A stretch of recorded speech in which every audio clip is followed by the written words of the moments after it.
Halo teman-teman semuanya, kembali lagi bersama aku Irsa Zikrullah.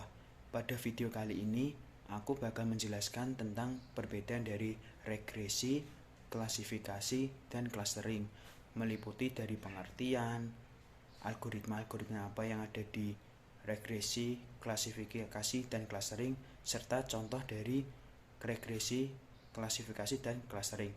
Oke, tanpa panjang lebar lagi, kita langsung menuju ke videonya. Oke, untuk yang pertama, untuk mengetahui perbedaan antara regresi, klasifikasi, dan clustering, kita mulai dari pengertian. Pengertian yang pertama yaitu pengertian dari regresi. Regresi adalah sebuah kumpulan data atau objek yang memiliki kemiripan satu sama yang lain di dalam kelompok dan berbeda objek dengan kelompok lainnya. Analisis regresi berguna untuk mengurangi error atau selisih yang ditemukan, sehingga fungsi dari model satu data dapat diketahui sebagai salah satu bagian dari supervised learning yang berguna untuk menganalisa nilai secara kontinu. Kemudian, regresi memiliki algoritma, yaitu yang pertama polynomial regression, yang kedua lasso regression, yang ketiga ridge regression, yang keempat Bayesian linear regression, yang kelima decision tree regression, dan yang keenam neural network regression. Oke, sekarang kita masuk ke klasifikasi. Apa sih klasifikasi itu? Klasifikasi adalah sebuah metode atau teknik untuk mengklasifikasikan atau mengkategorikan beberapa item yang belum berlabel ke dalam sebuah set kelas discrete.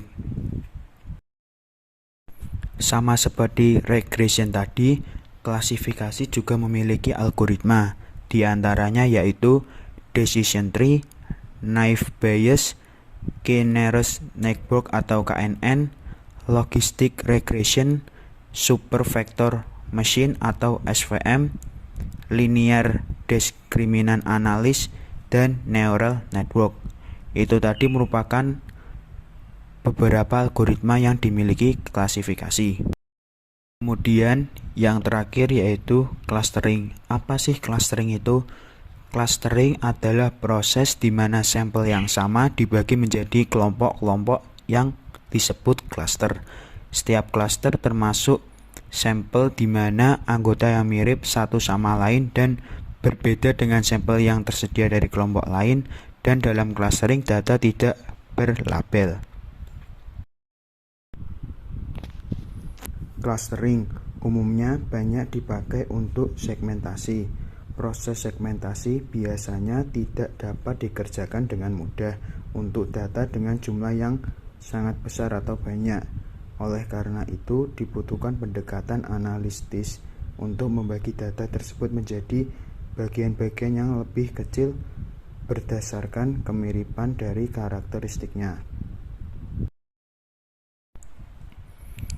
Seperti regresi dan klasifikasi, clustering pun juga memiliki algoritma, yaitu yang pertama partition based clustering, yang kedua density based algoritma, dan yang ketiga hierarchical clustering. Itu adalah 3 algoritma yang dimiliki oleh clustering. Setelah tadi ada pengertian dan algoritma yang dimiliki oleh regresi, klasifikasi, dan clustering. Sekarang kita masuk ke contoh dari klasifikasi, regresi, dan clustering. Oke, untuk contoh yang pertama yaitu contoh regresi. Jika kita menerapkan sistem regresi, kita dapat membuat sebuah sistem yang dapat memprediksi harga motor hanya dengan berdasarkan data engine size-nya saja. Selain contoh tersebut, masih banyak hal yang dapat kita lakukan dengan menerapkan regresi. Contoh yang berikutnya yaitu klasifikasi. Contoh dari penerapan klasifikasi yaitu kita dapat melihat kemungkinan nasabah bank akan mengambil pinjaman pada bank tersebut atau tidak. Oke, di sini kita masuk ke contoh yang terakhir, yaitu contoh dari clustering. Contoh dari clustering di mana web mining, analisa database spatial digunakan dalam metode mengidentifikasi taksonomi dalam bidang biologi.